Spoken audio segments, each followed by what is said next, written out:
अस्सलाम वालेकुम। This is Iftikhar Ahmed, Naib Tahsildar, 2018 batch. First of all, I warmly welcome you people to the COL Officers Academy platform. मेरी आज की इस video clip का जो बेसिक पर्पस है वो जो हमारा ऑनलाइन सेशन हमने अनाउंस किया हुआ है तहसीलदार का, उससे अबाउट थोड़ा सा आपको ब्रीफ करना है, क्योंकि बहुत सारे क्वेश्चंस एंड क्वेरीज हमारे पास आ रहे हैं। एक्चुअली जो तहसीलदार एग्ज़ाम है, अगर हम इसकी सिलेबस की डायसेक्शन करें तो तहसीलदार एग्ज़ाम का जो सिलेबस है इसमें कई सारी टेक्निकलिटीज़ हैं। ये it is full of bottle next. जो सबसे पहला जो बड़ा बॉटल नेक है दैट इज़ उर्दू। अब देखें, CSS PMS एस्पायरेंट्स या अगर आप जनरली KP में हम देखें तो हमारे एस्पायरेंट ज़्यादातर उर्दू से डिस्टेंस पे रहते हैं, तो इसी वजह से उर्दू जो है मेजर बॉटल नेक रहता है हमारे लिए तहसीलदार एग्ज़ाम में जो कैंडिडेट्स अपीयर होते हैं। सो हम इस बैच में उर्दू पे क्या कर रहे हैं कि जाके कम्प्रिहेंसिव टारगेटेड टॉपिक्स और जो टेक्निकल पॉइंट्स है इसमें वो जाके हम अपने कैंडिडेट्स को, स्टूडेंट्स को डिलीवर करने जा रहे हैं। दूसरे जो मेजर बॉटल नेक है इसमें इस्लामियात है तहसीलदार एग्ज़ाम में।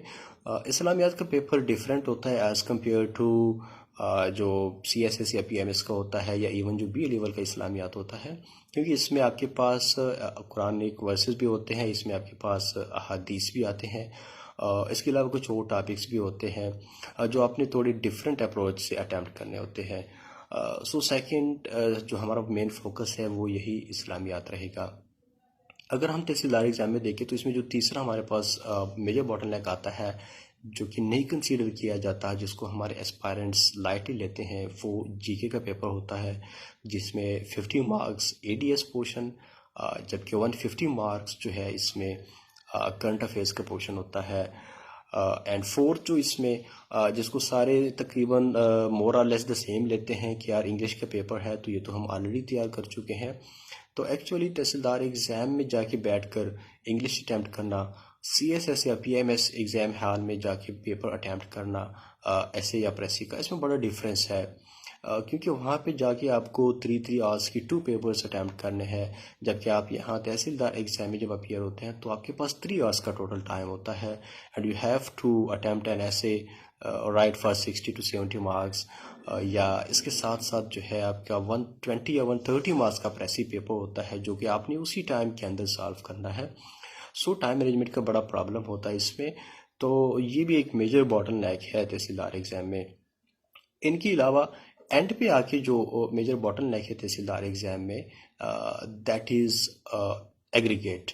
तो ये चूंकि इसमें टेक्निकलिटीज़ इन्वॉल्व है, इसके सिलेबस में, इसके अप्रोच में, इसके प्रिपरेशन में, इसी वजह से बहुत सारे कॉम्पिटेंट एस्पायरेंट्स होते हैं जो कि CSS PMS में तो बड़ा अच्छा वो रिज़ल्ट शो कर जाते हैं, लेकिन यहाँ पे वो एग्रीगेट में फेल हो जाते हैं। सो हमारे इस बैच का जो मकसद है वो यही है कि हमारे जो कैंडिडेट्स या स्टूडेंट्स हैं उनके ऊपर हम ऐसा फोकस करें कि वो तमाम तर जो डिफ़िकल्टीज़ है, जो हर्डल्स है इस एग्ज़ाम्स के, उनको एग्ज़ाम से पहले हम वो ओवरकम कर ले इसको।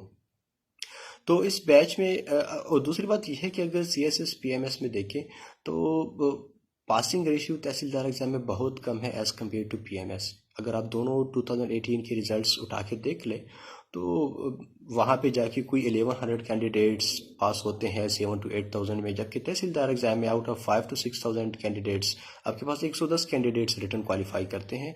मेजॉरिटी जो कि बहुत अच्छे कैंडिडेट्स थे वो जाके या उर्दू इस्लामियात में फ़ेल हो जाते, या फिर जाके कैंडिडेट्स में या फिर जाकर वो अपने एग्रीगेट में फ़ेल हो जाते। सो हमारा जो इस बैच में हम जो डिलीवर करेंगे एक्चुअली वो सबसे पहली बात यह है कि ऑनलाइन क्लासेस लेकर अपने कैंडिडेट्स को वो रेलेवेंट स्टफ़ प्रोवाइड करना, वो टॉपिक्स, वो एग्ज़ाम ओरिएंटेड टॉपिक्स और उन एंगल से प्रोवाइड करना जो इस एग्ज़ाम्स की रिक्वायरमेंट्स है।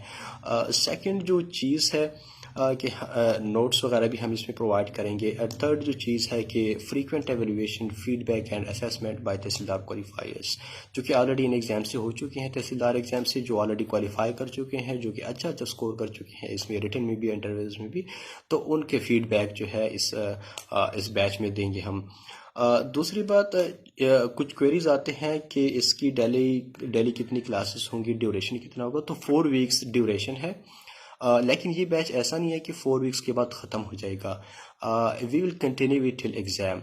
इसको हमने क्रैश कोर्स का नाम इसलिए दिया हुआ है कि चूंकि एग्ज़ाम एक बार रिसेंटली बिल्कुल शेड्यूल था, उसके बाद जाके वो पोस्टपोन हो गया. तो इसलिए हमने कहा कि कोर्सेज जो है वो हम 3 to 4 वीक्स में जैसे वाइंड अप कर जाएंगे, उसके बाद ये जो प्रैक्टिस है, जो एवेल्यूएशन है, जो फीडबैक है, जो हमारे असाइनमेंट्स होंगे, वो मतलब हम अपने कैंडिडेट्स को देते रहेंगे और वो ये सिलसिला टिल एग्ज़ाम कंटिन्यू रहेगा. अच्छा, कुछ कैंडिडेट्स पूछते हैं फ़ी या इसका. तो फीस हमने जैसे कि ऐड में भी हमने मेंशन किया हुआ है कि वो हमने मिनिमल रखा हुआ है. अगर इस एग्ज़ाम की टेक्निकलिटीज़ को आप देखें, अगर जैसे हमने सिलेबस जब हम जाएंगे तो फिर आपको पता चल जाएगा कि इस एग्ज़ाम्स में कितने डिफ़िकल्टीज़ आती हैं, क्या क्या है. तो उसके हिसाब से ये बहुत कम हमने मिनिमल रखा हुआ है. लेकिन फिर भी I have requested my all team members that we should never let fee to be a hurdle to our candidates aspirants to assess our platform, because जो सिविल ऑफिसर्स एकेडमी है, इसका जो मोटो है, इसके पीछे जो बेसिक लॉजिक है, जो पर्पस है हमारे जो टीम मेंबर्स का, वो यही है कि raising our nation by lifting others. So this is a brief introduction of our 9th session. जाके जैसे हम इसको शुरू करेंगे तो इंशाल्लाह उम्मीद है कि जितने भी हमारे पास आएंगे, कोई भी जितने भी एस्पायरेंट्स आएंगे, वो सारे के सारे सेटिस्फाइड होकर यहाँ से जाएंगे. Because this is our pilot project and we are going to deliver in it with much more enthusiasm. Thank you very much. Stay tuned.